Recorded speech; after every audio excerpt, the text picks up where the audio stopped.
আজ গোটা পৃথিবীর মুসলমানদের জন্য অত্যন্ত বেদনার একটা দিন, কারণ আমরা জানি ভয়াবহ ইতিহাসের ভয়াবহতম ভূমিকম্প হয়েছে।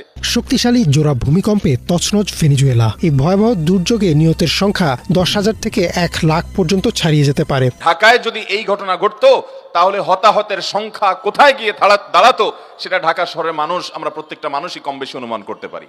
ভূমিকম্প কেন হয়? তবে কিয়ামত যত নিকটবর্তী হবে, কিয়ামতের আগে অধিক পরিমাণে ভূমিকম্প হবে। যে আমাদের ঢাকা শহর বসবাস অযোগ্য শহর হয়ে যাচ্ছে।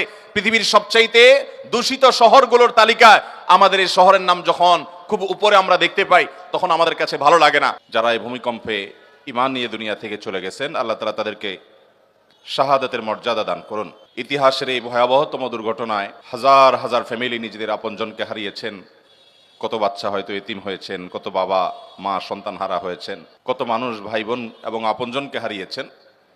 শোক সন্তপ্ত পরিবারগুলোকে আল্লাহ রাব্বুল আলামিন সান্ত্বনা নসিব করুন। এই সকল ঘটনা বলি, এগুলো তো বটেই, দুনিয়াতে যত ছোট ছোট ক্ষুদ্রাতি ক্ষুদ্র ঘটনা ঘটে, ইমানদারের জন্য প্রত্যেকটা ঘটনার মধ্যেই শিক্ষা আছে। আল্লাহ রাব্বুল আলামিন দুনিয়াতে যত কিছু ঘটান, তার প্রতিটা বিষয় থেকে ইমানদারের শেখার আছে, জানার আছে, উপলব্ধি করার আছে, বোঝার আছে এবং করণীয় সেখান থেকে বের করার অনেক কিছু আছে। এই যে ভূমিকম্প হয়ে গেল, এই ভূমিকম্প পৃথিবীর ইতিহাসে প্রথম নয়, বরং এটি সকল যুগেই কম বেশি ছিল।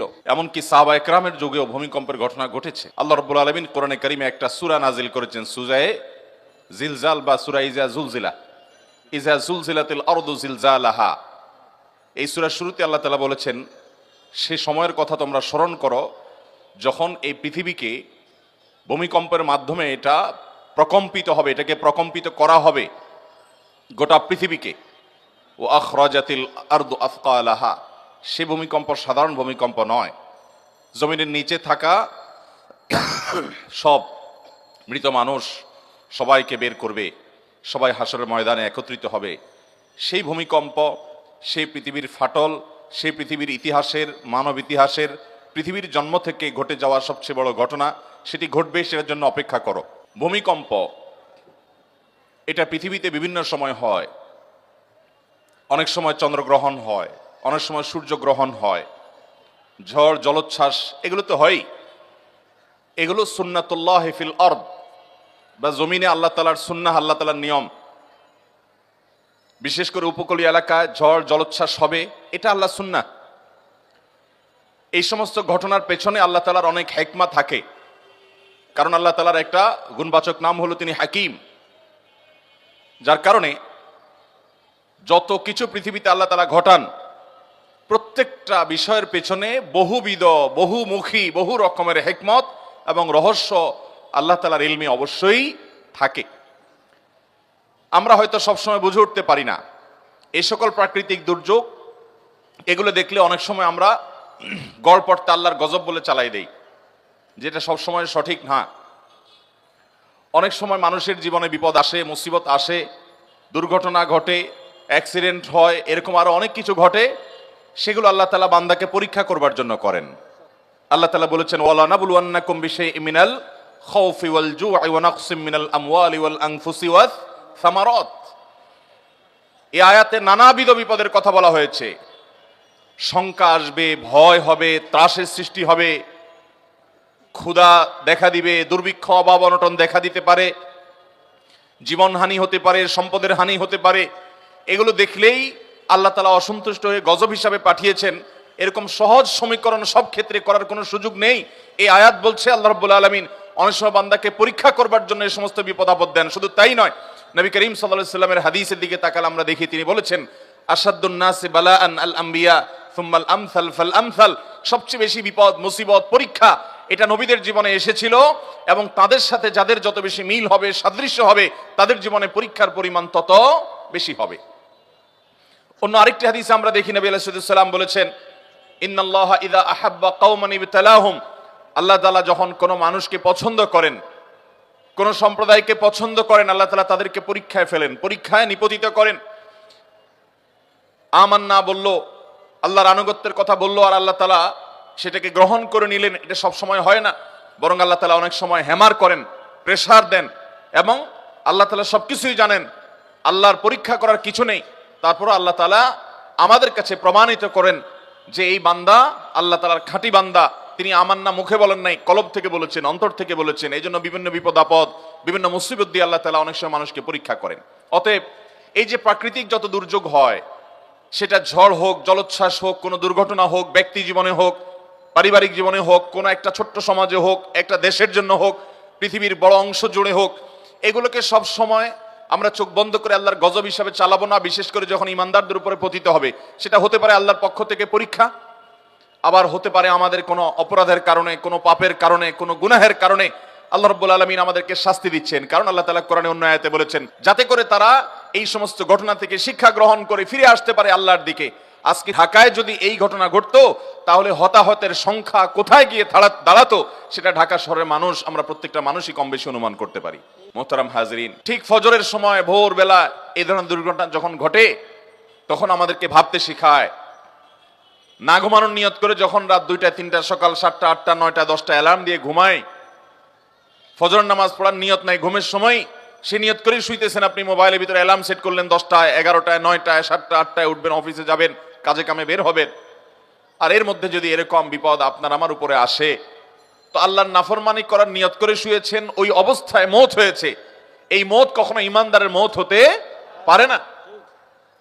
ভাইরা আমার, এই সকল ঘটনা, এই সকল মুসিবত, এই সকল দুর্ঘটনাগুলো আমাদেরকে যে কত কিছু শেখায়।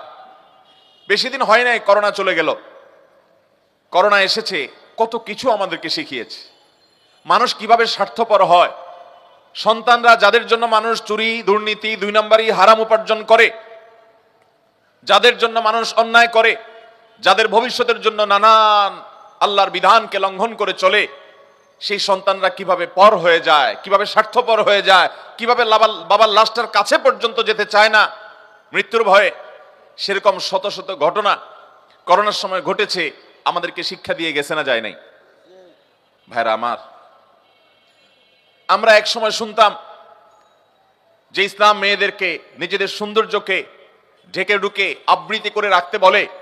এটা মুসলিম নারীর সম্ভ্রান্তের ব্যাপার, এটা তার ইজ্জতের ব্যাপার, যে একজন মুসলিম নারী, একজন আত্মসম্মান বোধ সম্পন্ন নারী, তার সৌন্দর্য, এটা রাস্তাঘাটের মানুষ, পথে ঘাটের মানুষ দেখে দেখে মনে মনে তাকে নিয়ে জেনা করবে, কল্পনায় জল্পনায় তাকে নিয়ে বাজে চিন্তা করবে, নোংরা চিন্তা করবে। এটা করতে দিবে না একজন আত্মসম্মান বোধ সম্পন্ন নারী। এই জন্য আল্লাহ তাআলা পর্দার বিধান দিয়েছেন, দিয়ে বলেছেন যালিকা আদনা আন ইউরাফনা। এই বিধান এই জন্যই দেওয়া হয়েছে যাতে চেনা যায়, বোঝা যায় এরা সাধারণ কোনো নারী না, এরা বাজারের মানুষ না, এরা ওই নারী যে নারীর ভিতরে আত্মসম্মান বোধ আছে, যে তার সৌন্দর্যকে রাস্তাঘাটে যেখানে সেখানে সবার সামনে বিলিয়ে বেরিয়ে সবাইকে তার সাথে মনে মনে কল্পনার জগতে জেনা করার সুযোগ করে দেয় না, এরকম সম্ভ্রান্ত নারী যে, এটা বোঝা যায় তার পর্দা দেখে। অথচ এই পর্দার বিধানের কথা যখনই আল্লাহ রাব্বুল আলামিনের দেওয়া এই বিধানের কথা উলামা একরাম বলেছেন, আমরা যুগ যুগ ধরে শুনেছি নানান খোঁচা মারা কথা, নানান আলটা মারা কথা, নানান উল্টাপাল্টা কথা। যেমন একটা কথা খুব বেশি আমাদের ইসলাম বিদ্বেষী ভাইয়েরা প্রায় বলেন পর্দাকে কেন্দ্র করে, যে চোখ মুখ এসব বন্ধ করে একটা নারী কিভাবে চলতে পারে, এটা নারীকে রীতিমতো আবদ্ধ করে ফেলা, এটা নারীর প্রতি অবিচার, এভাবে মানুষ চলতে পারে না। অনেকে বলতেন যে হুজুররা আপনারা ফতোয়া দেন মহিলাদেরকে পর্দা করার জন্য, এরকম বোরকা পরে, নেকাব পরে, সব বেঁধে হাতমোজা পামোজা মুখ ইত্যাদি সব বন্ধ করে একটু রাস্তাঘাটে চলে দেখেন দেখি, পারেন নাকি? জীবনেও পারবেন না। ফতোয়া দিয়ে শুধু মহিলাদের কষ্ট বাড়ান। নারীদের উদ্ধারকারী হিসাবে পরিচয় দানকারী আমাদের কিছু সেকুলার ভাইয়েরা, ইসলাম বিদ্বেষী ভাইয়েরা এ ধরনের কথা বলে ওরা আমাদেরকে খোঁচাখুচি সারা জীবন করছে না, করে নাই? আল্লাহ রাব্বুল আলামিনের কি আজীব কুদরত। করোনার সময় আমরা দেখলাম যে তারা একজন পর্দানসীন নারী যেভাবে পর্দা করে, একেবারে হাতের মধ্যে গ্লাভস, পায়ের মধ্যে মোজা, মাথা থেকে পা পর্যন্ত পুরাটা এমন গাউন তারা পরেছেন যে পর্দানসীন নারীও এরকম করে না। তাহলে যেটাকে তারা বলছেন অসম্ভব, এভাবে কি মানুষ চলতে পারে? আমরা দেখেছি এইভাবে গোটা পৃথিবী 2 বছর চলেছে। 2 বছর চলতে পারে, তাহলে বোঝা গেল আল্লাহ তাআলা এমন কোন বিধান দেন না যেটা মানুষ দ্বারা পালন করা সম্ভব। আল্লাহ কোরআনে ঘোষণা দিয়েছেন লা ইউকাল্লিফুল্লাহু নাফসান ইল্লা, আল্লাহ সাধ্যের বাইরে কোনো কিছু মানুষের উপরে চাপিয়ে। মোহতারাম হাজরিন, করোনা কত কিছু আমাদেরকে শিখিয়ে গেছে, সে বিষয়ে আলোচনা করা আজকে আমরা আলোচনার বিষয় না। কিন্তু করোনা চলে যাওয়ার পর আবার আমরা যেই সেই হয়ে গেছি। আমরা আবার আগের জায়গায় ফিরে আসছি। আজকের এই তুরস্ক এবং সিরিয়ার এই ভয়ঙ্কর যে ভূমিকম্পের ঘটনা ঘটলো, এই ঘটনা আমাদেরকে কত কিছু শিখিয়ে দিয়ে যায়। আমাদের যে সভ্যতা নিয়ে আমরা গর্ব করছি, তথ্য প্রযুক্তি গোটা পৃথিবীকে আজ কোথায় নিয়ে গেছে। আমাদের কিছু বন্ধু কোরআন এবং হাদিসকে, আল্লাহ তাআলার বিধানকে বিজ্ঞানের বিপরীতে দাঁড় করান। অনেকে বিজ্ঞানের মিটার দিয়ে কোরআন হাদিসকে মাপেন, পরখ করেন, এরপরে বিজ্ঞানের মিটারের আলোকে কোরআনের এবং আল্লাহর দেয়া বিধানের যথার্থতা মূল্যায়ন করার চেষ্টা করেন। অথচ বিজ্ঞান এটা হলো ধারণা, আর কোরআন হলো মহাসত্য।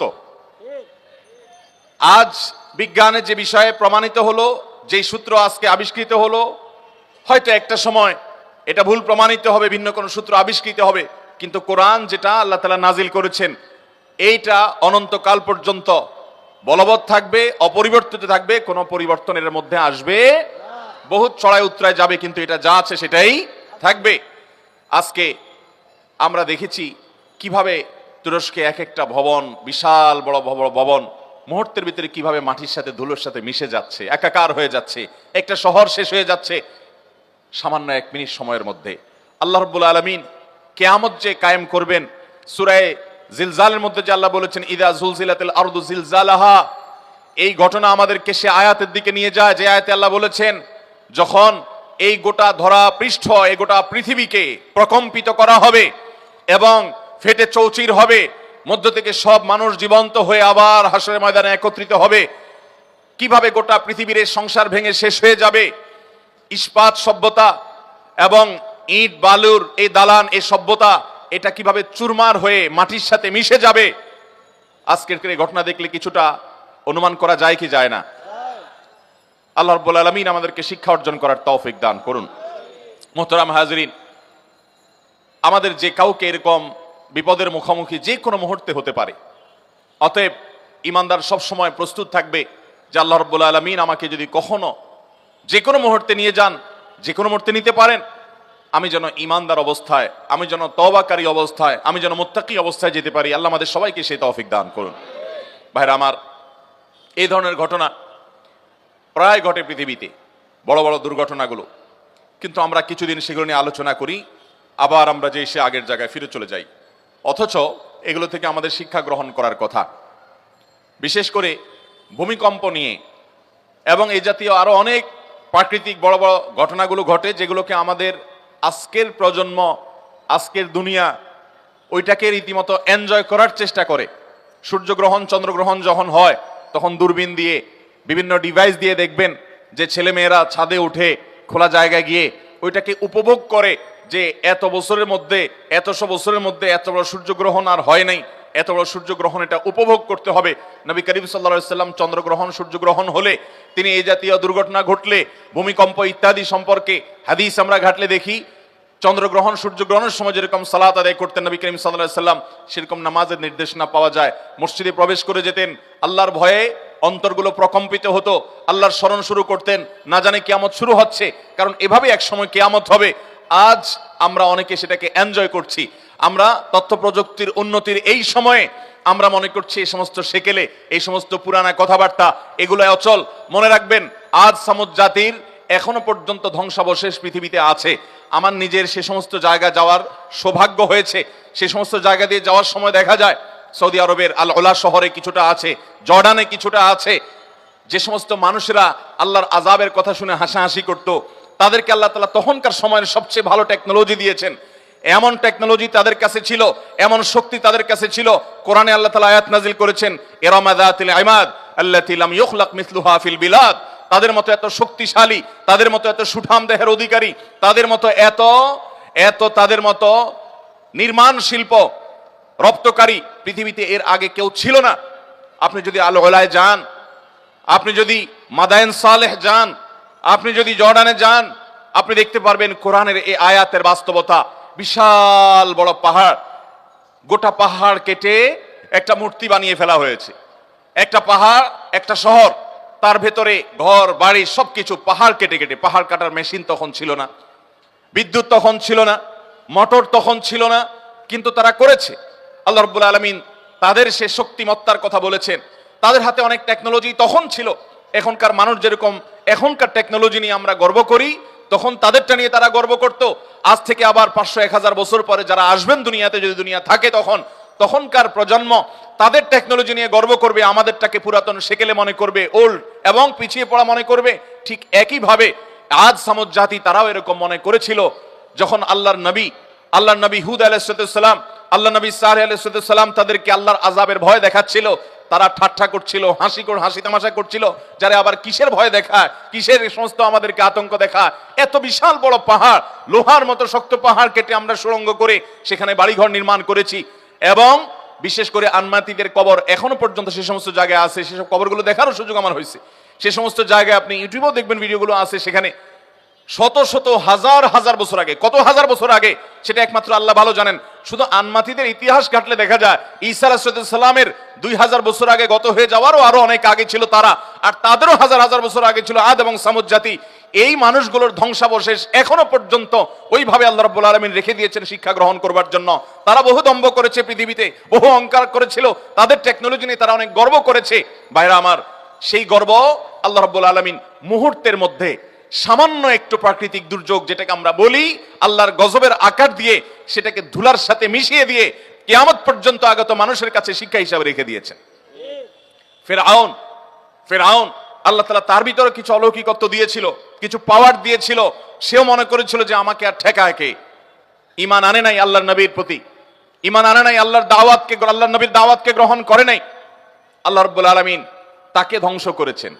ধ্বংস করে তার লাশ আল্লাহ তাআলা রেখে দিয়েছেন, এবং কোরআনে আল্লাহ তাআলা আয়াত নাজিল করেছেন, কাযালিকা নুনাজ্জিকা বিবাদানিকা লিতাকুনা লিমান খালফাকা আয়া। ও ফেরাউন, তোমার পরে পৃথিবীতে যারা আসবে তারা যেন তোমার লাশ দেখে শিক্ষা গ্রহণ করে, এই জন্য তোমার লাশকে আমি হেফাজত করব, আল্লাহ কোরআনে ওয়াদা করেছেন। এটা পচতে দেওয়া হবে না, যেভাবেই হোক মানুষ এটাকে সংরক্ষণ করতে পারবে, এটা রেখে দেওয়া হবে মানুষের শিক্ষা গ্রহণের জন্য। কিন্তু মানুষ খুব কমই শিক্ষা গ্রহণ করে। মোহতারাম হাজরিন, তাদের সে তথ্য প্রযুক্তি, তাদের সে টেকনোলজি, তাদের যে বিজ্ঞান, তাদের যে শক্তিমত্তা, তাদের যে প্রকৌশল বিদ্যা, এগুলা সবগুলো মুহূর্তের ভিতরে আল্লাহ তাআলা মাটির সাথে মিশিয়ে দিয়েছেন। আল্লাহ তাআলা মানুষকে আল্লাহ যখন সৃষ্টি করেন, একটা মানুষ যখন পৃথিবীতে আসে কত দুর্বল থাকে, বিছানায় শুয়ে থাকে, নিজে পেশাব পায়খানার কথাও বলতে পারে না, ক্ষুধা লাগলেও বলতে পারে না, মনের ভাবটা প্রকাশ করতে পারে না। একটা মশা এটা তাড়ানোর ক্ষমতা থাকে না, দুর্বল থাকে। আল্লাহ রাব্বুল আলামিন এরপর আস্তে আস্তে তাকে শক্তিশালী করেন। সে আস্তে আস্তে একটু হামাগুড়ি দিতে শিখে, এরপর সে একটু বসতে শিখে, এরপর সে একটু দাঁড়াতে শিখে, এরপর সে একটু হাঁটতে শিখে, এরপর সে একটু বুঝতে শিখে, এরপরে সে আরো অনেক কিছু করতে শিখে, এরপরে নিজের পায়ে দাঁড়ানো শিখে, এরপরে পড়ালেখা শিখে, এরপরে উপার্জন শিখে, এরপরে পড়ালেখা শিখে, জ্ঞান বিজ্ঞান শিখে সে পৃথিবীর অনেক কিছু জানতে পারে। একটা পর্যায়ে সে নিজের রবকে অস্বীকার করে বসে। সে কোথা থেকে কোথায় এসেছে তার ইতিহাস ভুলে যায়, নিজের সৃষ্টিকর্তাকে সে ভুলে যায়, অস্বীকার করে। মানুষ নিমক হারাম। আল্লাহ তাআলা কোরআনে সেই কথাই বলেছেন, ইন্নাল ইনসানা লাকাফুর, নিশ্চয়ই মানুষ অকৃতজ্ঞ। এই অকৃতজ্ঞতা দিয়েই মানুষের জীবন বেড়ে ওঠা। কিন্তু যারা ইমানদার, যারা আল্লাহর প্রতি বিশ্বাস রাখে, তারা অকৃতজ্ঞ হয় না। তারা শিক্ষা গ্রহণ করে, তারা তালিম হাসিল করে, তারা সেখান থেকে রীতিমতো প্রতিটা নেওয়ার মতো জিনিসকে নিয়ে নেয়। মোহতারাম হাজরিন, এই সমস্ত ভূমিকম্পের ঘটনা আমাদেরকে বহু কিছু শিখিয়ে যায়।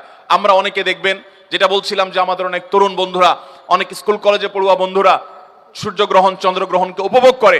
নবী করিম সাল্লাল্লাহু আলাইহি ওয়াসাল্লাম আতঙ্কিত হতেন, তিনি কোনো না জেনে আতঙ্কিত হতেন, ব্যাপারটা সেরকম না। আপনার আমার সমাজে যেরকম কুসংস্কার ছিল নবী সাল্লাল্লাহু আলাইহি ওয়াসাল্লামের জীবদ্দশায়, তার থাকা অবস্থায় সাহাবীদের মধ্যে কুসংস্কার, এটা কল্পনাও করা যায় না, বরং কুসংস্কারকে দুনিয়া থেকে বিদায় করবার জন্যই তিনি এসেছেন। সেই নবী সাল্লাল্লাহু আলাইহি ওয়াসাল্লাম তিনি আতঙ্কিত হয়ে যেতেন এবং ভয় পেতেন যে না জানে কিয়ামত চলে আসলো। কারণ কিয়ামত এভাবেই আসবে, সূর্য নিষ্প্রভ হয়ে যাবে, নিষ্প্রভ হতে হতে চন্দ্রগ্রহণের মতো, সূর্যগ্রহণের মতো এরকম ঘটনাই আস্তে আস্তে আস্তে কিয়ামতের রূপ পরিগ্রহ করবে। এরকম ভূমিকম্প আস্তে আস্তে পৃথিবীতে বাড়তে থাকবে। নবী করিম সাল্লাল্লাহু আলাইহি ওয়াসাল্লামের হাদিস থেকে আমরা জানি, কিয়ামত যত নিকটবর্তী হবে ভূমিকম্পের পরিমাণ তত বাড়বে, ক্ষয়ক্ষতির পরিমাণ তত বাড়বে। মানুষ যত দালান কোঠার সভ্যতাকে বড় করবে, কিয়ামত যত নিকটবর্তী হবে, এগুলো সবগুলো কিয়ামত আলামতের মধ্যে থেকে একটি। এই ভূমিকম্পের পরিমাণ যত বাড়তে থাকবে, কিয়ামত যত কাছাবে, ঘন ঘন ভূমিকম্প সারা পৃথিবীতে হবে। এর ভিতরে বড় আলামত সমূহের মধ্যে থেকে একেবারে কিয়ামতের কাছাকাছি সময় গিয়ে যে ভূমিকম্পগুলো হবে, সেগুলো একটা হবে পূর্বে, একটা হবে পশ্চিমে ভূমি ধসের ঘটনা ঘটবে, একটা হবে মধ্যে। এরকম বড় বড় ভূমিকম্প হবে, ভূমি ধসের ঘটনা ঘটবে, যে গোটা পৃথিবীর সকল সিস্টেমকে প্রায় ধ্বংস করে শেষ করে দিবে এবং জানান দিবে যে পৃথিবীর আয়ু শেষ হয়ে এসেছে। আমরা আজ যে ভূমিকম্পকে মনে করছি না, এটার সাথে ধর্মের কোনো সম্পর্ক নেই, এটা নিছক বৈজ্ঞানিক বিভিন্ন সূত্রের আলোকে আমরা বলি যে এই কারণে হয়েছে, সেই কারণে হয়েছে, সেগুলো অবশ্যই সত্য হতে পারে, সেগুলোর সাথে কোনো সাংঘর্ষিকতা নেই। যেমন কেন ভূমিকম্প হয়, ভূমিকম্প কেন হয়? আজ থেকে শত শত বছর আগে ইমাম ইবনুল কাইয়িম রহমতুল্লাহ আলাইহি ভূমিকম্পের উপরে অনেক গবেষণা তার আছে। সেই গবেষণাগুলো পড়লে আমরা অবাক হয়ে যাব যে এত বছর আগে ইসলামের ইতিহাসের একজন বড় ইমাম, অনেক উঁচু মাপের একজন গবেষক, কিভাবে তিনি গবেষণা করে এই সমস্ত কারণগুলো আবিষ্কার করেছেন। আমি নিজে ইবনুল কাইয়িম রহমতুল্লাহ আলাইহির এই সম্পর্কে গবেষণা পড়ে সমসাময়িক বিজ্ঞানীরা আজকের যে সায়েন্স এবং বিজ্ঞান ভূমিকম্পের যে কারণ দর্শায়, এটার কারণ যেগুলোকে ব্যাখ্যা করে, উল্লেখ করে, সেগুলোর সাথে মিলালে দেখি অবিকল মিলে যায়। অবাক করা বিষয়, সে তখন তিনি গবেষণা করে গেছেন। এরকম বাহ্যিক কারণ থাকতেই পারে। পৃথিবীর ভূপৃষ্ঠের নিচের গ্যাস যখন কমে যায়, সেটা ভূমি ফাটলের মাধ্যমে হোক, আগ্নেয়গিরির মাধ্যমে হোক, প্রস্তর পরে যখন নানান কারণে পৃথিবীর এই নিচে দেশে তলদেশে ফাঁকার সৃষ্টি হয়, সেটার কারণে জমিন দেবে যায়, ভূমিকম্প হয়। এরকম নানান বিষয় বৈজ্ঞানিক গবেষণা উঠে এসেছে। এগুলোর সাথে কোন হাদিসে কোনো ইসলামের দৃষ্টি হলো, কোরআন এবং হাদিসের দৃষ্টি হলো আরো পেছনে। যেই কারণেই হোক না কেন, ওই কারণের পরের কারণ, তারও পরের কারণ, তারও পরের কারণ, যেগুলো সেগুলো বিজ্ঞান আর বলতে পারবে না। একজন ইমানদার বলতে পারবে আল্লাহর হুকুম হয়েছে, সৃষ্টি জগতের মালিকের ফয়সালা হয়েছে, তাই হয়েছে। অতএব আমরা অনেক কারণ বলতে পারবো। এখন যদি বলা হয় যে গ্যাস কেন বের হয়ে আসলো ফাটল দিয়ে, আগ্নেয়গিরি দিয়ে, এটার বিকল্প কেন থাকলো না? জলোচ্ছ্বাস হলো, ঘূর্ণিঝড় হলো, নিম্নচাপ তৈরি হলো, কেন নিম্নচাপ তৈরি হলো সাগরে, তার কারণ কি? আপনি কারণ ব্যাখ্যা করলেন, সেই কারণের আবার কারণ কি? এই মুহূর্তেই বা কেন হলো, এখানেই বা কেন হলো? এগুলোর ব্যাখ্যা আপনি বলতে পারবেন না। কিন্তু ইমানদার বলতে পারবে আমার রবের ফয়সালা হয়েছে তাই। যদি কেউ বলে রবের ফয়সালা কেন হয়েছে, তার আর কেন নাই, কারণ রব তিনি তার সম্পর্কে কোরআনে তার নিজের কথা নিজে বলেছেন যে তিনি যা করেন লা ইউসআলু আম্মা ইয়াফআলু ওয়া হুম ইউসআলুন, তিনি যা করেন কেন করেন এটা জিজ্ঞাসা করার মতো কেউ আর, যেহেতু তিনিই একমাত্র সৃষ্টিকর্তা। মোহতারাম হাজেরিন, এই সমস্ত ঘটনা থেকে আল্লাহ তাআলা আমাদেরকে শিক্ষা গ্রহণ করার তৌফিক দান করুন। অতএব যারা আমরা এই যে বিভিন্ন রকমের ডিভাইস দিয়ে চন্দ্রগ্রহণ সূর্যগ্রহণ উপভোগ করি, বিভিন্ন প্রাকৃতিক এই ধরনের ঘটনাগুলোকে উপভোগ করি, নবী করিম সাল্লাল্লাহু আলাইহি সাল্লাম এই সমস্ত ঘটনার সময় বিদ সন্ত্রস্ত হতেন, আল্লাহর জিকির এবং স্মরণ করতেন, মসজিদে ঢুকে যেতেন এবং ভয় পেতেন, আতঙ্কিত হতেন, না জানে কিয়ামত হলো। কারণ কিয়ামত এভাবেই হয়ে যাবে তিনি জানতেন, ওহীর মাধ্যমে আল্লাহ তাকে জানিয়েছেন। এগুলো শোনার পর আমাদের যে সমস্ত ভাইদের কাছে মনে হয় সেকেলে, তাদেরকে বলছি আজ সামুদ জাতি ঠিক একইভাবে আল্লাহর নবী হুদ আলাইহিস সালাম এবং সালেহ আলাইহিস সালামের আল্লাহর দেওয়া ভবিষ্যৎবাণীকে এইভাবে তারা তাচ্ছিল্য করেছিল, ঠাট্টা করেছিল, বিদ্রুপ করেছিল। তাদের পরিণতি এবং পরিণতি হওয়ার পর সেই জায়গা, তাদের সে শক্তিমত্তার যে স্বাক্ষর পাহাড় পর্বতগুলো, তাদের সে আবাসন, তাদের সে জায়গাগুলো আল্লাহ তাআলা এখনো রেখেছেন, কিন্তু আমরা শিক্ষা গ্রহণ খুব কমই করি। আল্লাহ রাব্বুল আলামিন আমাদেরকে ঈমান আনার তৌফিক নসিব করুন। তবে ভূমিকম্পকে কেন্দ্র করে অনেক অনেক মুখরোচক, অনেক কুসংস্কারাচ্ছন্ন বিশ্বাস, অনেক ভুল বিশ্বাস আমাদের মধ্যে প্রচলিত আছে। এর ভিতরে একটা হলো যে আমাদের সমাজে এখন অনেক মানুষ মনে করে যে পৃথিবী দাঁড়িয়ে আছে একটা গরুর শিংয়ের উপরে, সে শিং যখন সে পাল্টায় তখন ভূমিকম্প হয়। এরকম নানান কথা আপনারা অনেকে শুনেছেন না শুনেন নাই? অথচ এই সমস্ত কথা না নবী করিম সাল্লাল্লাহু আলাইহি সাল্লাম থেকে বিশুদ্ধভাবে কোনোভাবে প্রমাণিত না, এগুলার কোনো ভিত্তি কোরআনে কারীমের কোথাও কোনোভাবে পাওয়া যায়। বিধায় ইমানদারের বিশ্বাস হবে ভূমিকম্পের বৈজ্ঞানিক ব্যাখ্যা যদি কোনোটা থাকে, বিজ্ঞানীরা গবেষণা করে যদি কোনো তথ্য দেন, সেটা সত্য হতে পারে, অবাক করার কিছু নেই। কিন্তু এটারও বড় কারণ হলো আল্লাহ তাআলার হুকুম এবং ফয়সালা যখন যেখানে হয় তখন সেখানে ভূমিকম্প হয়। কেন হয়? এই কেনর উত্তর আমরা শুরুতে দিয়েছি। সবসময় এটা আল্লাহর গজব হিসাবে হয় না, কখনো কখনো পরীক্ষার জন্য হয়, কখনো আল্লাহর এমন কোনো হিকমা, এমন কোনো রহস্য থাকে যেটা পৃথিবীবাসী জানে না, আল্লাহ তাআলাই জানেন। কারণ আল্লাহর সমস্ত কাজের রহস্য যদি মানুষ বুঝে যায়, জু সমঝ মে আ গই ও ফির খুদা কিউ কর হুয়া, যার সবকিছুই মানুষ শব্দ করে ফেলতে পারে। আমাদের অনেক বন্ধুরা আছেন প্রায় প্রশ্ন করেন যে ভাই আল্লাহ এটা কেন করলেন, ওইটা কেন করলেন না, এটা এরকম হলো কেন, ওইটা ওইরকম হলো কেন। আল্লামা ইকবাল বলেছেন जो समझ में आ गई वो फिर खुदा क्यों कर हुआ।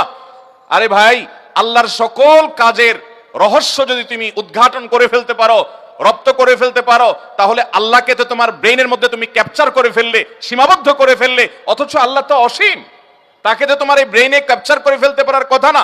একজন মালিক, তার একজন অধীনস্থ, একজন মালিক, তার একজন সাধারণ চাকর নৌকর, এই ব্যক্তি মালিকের যে চিন্তা চেতনা, দূরদৃষ্টি, তার যে বিভিন্ন সিদ্ধান্তের বাস্তবতা, যথার্থতা, রহস্য, এটা সে ধরতে পারে না।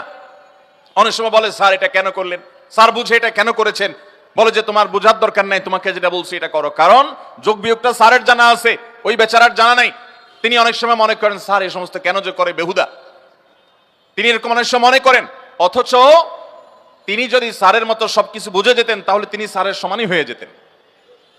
তো দুনিয়ার মানুষ যদি সাধারণ একজন ড্রাইভার, একজন পিয়ন, একজন সাধারণ কর্মচারী, তিনি যদি তার প্রতিষ্ঠানের মালিক, সর্বোচ্চ ব্যক্তিত্ব যিনি সর্বোচ্চ আসনে যিনি আছেন, তার যোগ বিয়োগ যদি ইনি ধরতে না পারে, তাহলে আহকামুল হাকিমিনের সকল যোগ বিয়োগ, তাকের সকল ফয়সালার রহস্য, কোনটা কেন করেছেন, কোনটার পেছনে লুকায়িত রহস্য কি আছে, এটা পৃথিবী মানুষ কিভাবে ধরতে পারে। বিধায় ইমানদার সে আল্লাহর প্রতি ঈমান আনবে। কিয়ামত যত নিকটবর্তী হবে ভাইরা আমার, ঈমান ধরে রাখা তত কঠিন হবে। আমাদের অনেক অনেক নাস্তিক বন্ধুরা প্রশ্ন করে, ভাই আপনারা কোরআনে কারীমের আয়াত তেলাওয়াত করে ফু দিলে বলেন রোগ ভালো হয়ে যাবে, ব্যথার জায়গায় হাত দিয়ে দোয়া করার কথা বলেন আউযু বিইজ্জাতিল্লাহি ওয়া কুদরাতিহি মিন শাররি মা আজিদু ওয়া উহাজির, এটা পড়লে দোয়া ব্যথা ভালো হয়ে যাবে। এবং এই যে কোরআনের বিভিন্ন আয়াত, যেখানে আল্লাহ তাআলা স্পষ্ট বলেছেন যে এই আয়াত তিনি নাজিল করেছেন ইমানদারদের জন্য শিফা হিসেবে, ওয়া নুনাজ্জিলু মিনাল কুরআনি মা হুয়া শিফাউন ওয়া রাহমাতুল লিল মুমিনিন। এই কোরআনের একটা বিশেষ অলৌকিকত্ব হলো শিফা। আমি বলি ভাই, কোরআনের অলৌকিকত্ব যদি, এই অলৌকিকত্ব যদি দেখতে চান, আমি আপনাকে হলফ করে বলতে পারবো কোরআনের অন্য কোনো অলৌকিকত্ব দেখাতে পারি বা না পারি, এই অলৌকিকত্ব আপনি দেখতে পাবেন অবশ্যই এই কোরআন কিভাবে মানুষের জন্য শেফা হয়। প্রশ্ন হলো যে কোরআন মুখে উচ্চারণ করে তেলাওয়াত করবে আর ফু দিবে আরেকজন ভালো হয়ে যাবে, এটা কিভাবে সম্ভব? ওষুধ খায়, সেটা শরীরে যায়, সেটা আমাদের শরীরে, আপনার শরীরের সাথে মিশে, আমাদের রক্তের সাথে মিশে, তারপরে সেটা উপশিরা যায়, সেটা আমাদের মধ্যে কাজ করে, ডাইজেস্ট হয়, এরপরে ভেতরে যায়, শরীরের মধ্যে প্রভাব ফেলে, এটা তো বোঝা যায়। কিন্তু কোরআন কারীমের আয়াত পড়ে ফু দিলে নাকি ভালো হবে, হুজুররা কি বলে এই সমস্ত আজগবি কথাবার্তা।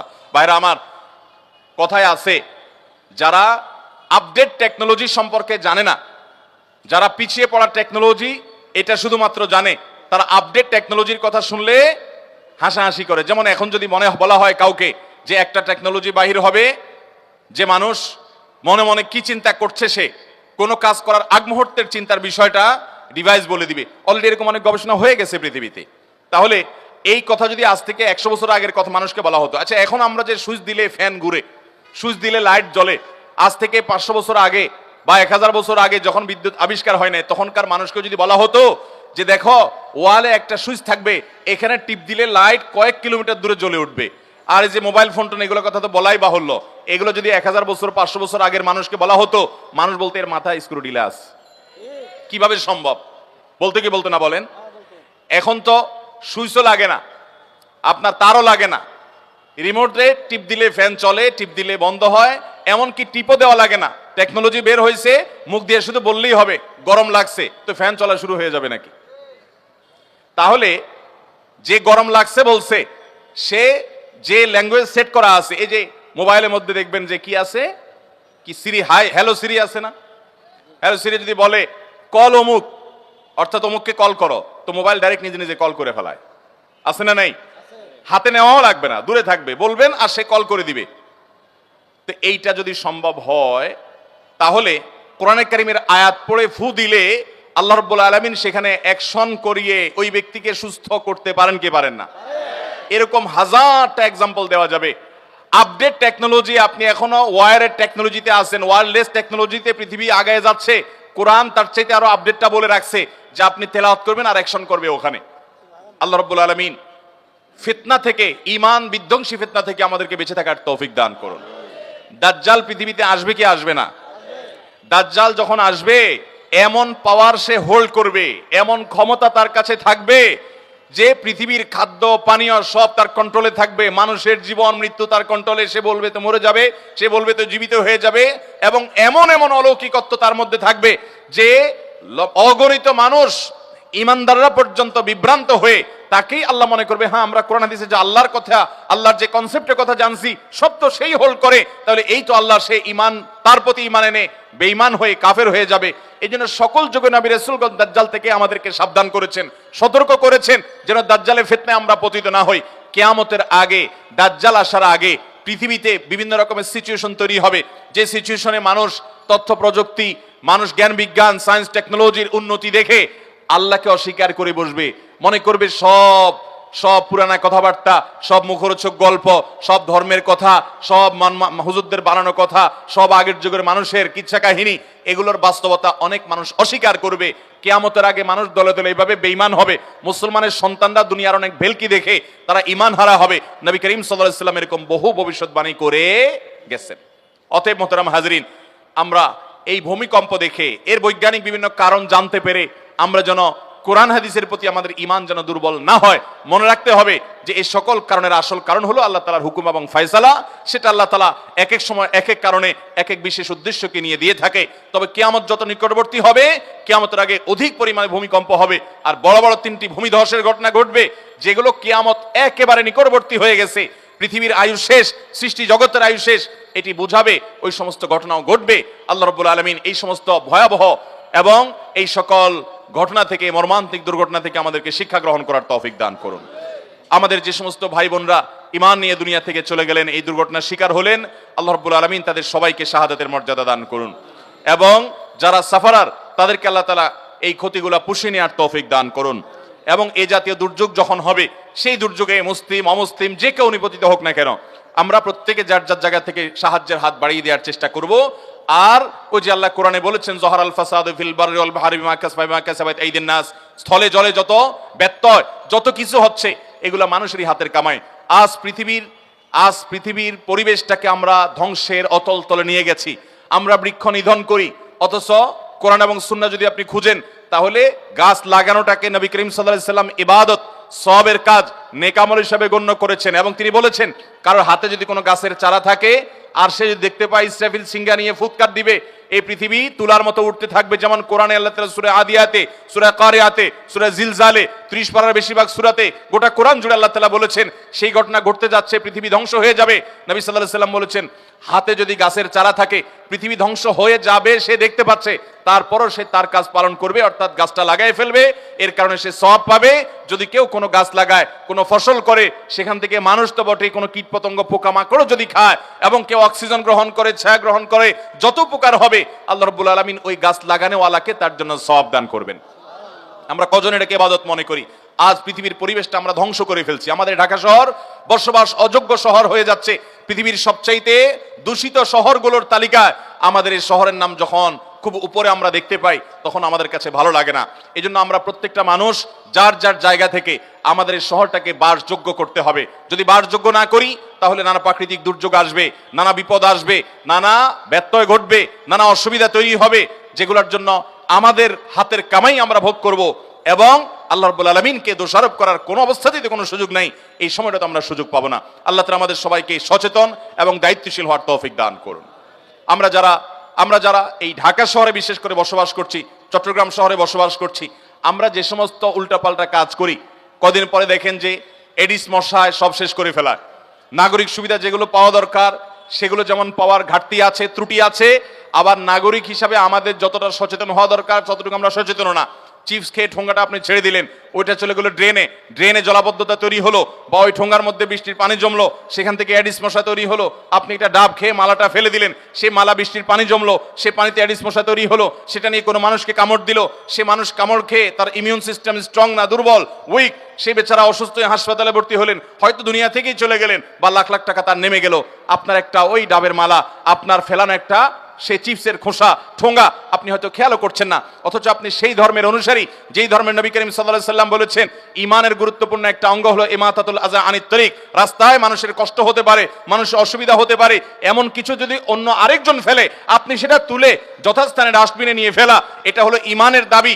অন্যের ফেলানো জিনিস তোলা তো পরের কথা, আমরা নিজে অহরহ রাস্তাঘাটে এসব জিনিস ফেলি। ভাইরা আমার, অনেক গুনাহ আছে যেগুলোকে আমরা গুনাহ মনে করি না, তার ভিতরে এগুলা। নবী করিম সাল্লাল্লাহু আলাইহি সাল্লাম শুধু রাস্তার হক, পরিবেশের হক সম্পর্কে যা বলেছেন, আপনি অবাক হবেন। 1450 বছর আগে মক্কার যে পরিবেশ ছিল, মানুষই ছিল না। মক্কার যে পরিবেশ ছিল সেখানে ঘনবসতি দূরের কথা, মানুষই ছিল না। নবী সাল্লাল্লাহু আলাইহি সাল্লাম তখনই বলেছেন, ইয়াকুম আল জুলুস আলা তরিক, খবরদার রাস্তা দখল করবে না।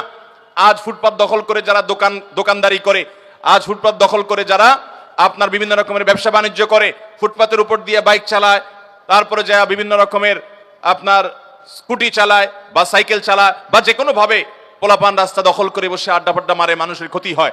আমরা বুঝি এটা আমাদের জন্য ক্ষতিকর, এটা বেআইনি, এটা অন্যায়, অপরাধ। এই অপরাধের কথা প্রায় 1450 বছর আগে মুহাম্মদ সাল্লাল্লাহু আলাইহি সাল্লাম সাবধান করে গেছেন, এমন সময় যে সময় রাস্তায় ভিড় হওয়া তো দূরের কথা, মানুষই ছিল না। গোটা মক্কা মানুষই ছিল কয়েকজন। তাহলে ইসলাম মানলে আর কোনো কিছু না মানলেও চলবে ইনশাআল্লাহ। ইসলামটা যদি আমরা সবাই মানতে পারি, আমরা যদি খাঁটি মুসলমান হই, তাহলে অনেক বিপদ, অনেক ব্যত্যয়, অনেক দুর্ঘটনা, এগুলো থেকে আমরা বাঁচতে পারবো। আল্লাহ আমাদেরকে বাঁচাবেন। আর আমাদের হাতের কামাই দ্বারা পৃথিবীটাকে যদি আমরা বসবাস অযোগ্য করি, এই যে জলবায়ু পরিবর্তন হয়ে যাচ্ছে, পৃথিবীতে বনাঞ্চল আমরা ধ্বংস করে শেষ করছি, কলকারখানার কালো ধোঁয়া আমরা শেষ করছি, পৃথিবীটাকে বসবাস অযোগ্য করে ফেলছি। এরপরে রোগ বালাই ছড়ালে, দুর্ঘটনা ঘটলে, প্রাকৃতিক অসুবিধা তৈরি হলে আমরা সেটাকে নানা কারণ ব্যাখ্যা করব। কিন্তু আল্লাহ কোরআনে আগেই বলে দিয়েছেন, যহারাল ফাসাদু ফিল বাররি ওয়াল বাহরি বিমা কাসাবাত আইদিন নাস। পৃথিবীতে স্থলে জলে যত বড় দুর্ঘটনা ঘটে, যত ব্যত্যয় ঘটে, যত সমস্যা ঘটে, এসবগুলো আমাদের হাতের কামাই। আজকাল এরকম মুসলমান পাওয়া কঠিন। আল্লাহ আমাদের সবাইকে ইমানদার, খাঁটি মুসলমান, ইমানের 70 ঊর্ধ্ব যে শাখা আছে, সেই শাখাগুলো বাস্তবায়নকারী মুসলমান হওয়ার তৌফিক দান করুন। ভাইরা আমার, রাস্তাঘাটে অন্য কেউ ময়লা ফেললে সেই ময়লাটা আপনি তুলে ডাস্টবিনে ফেলে দিবেন, এটা হলো ইমানের দাবি।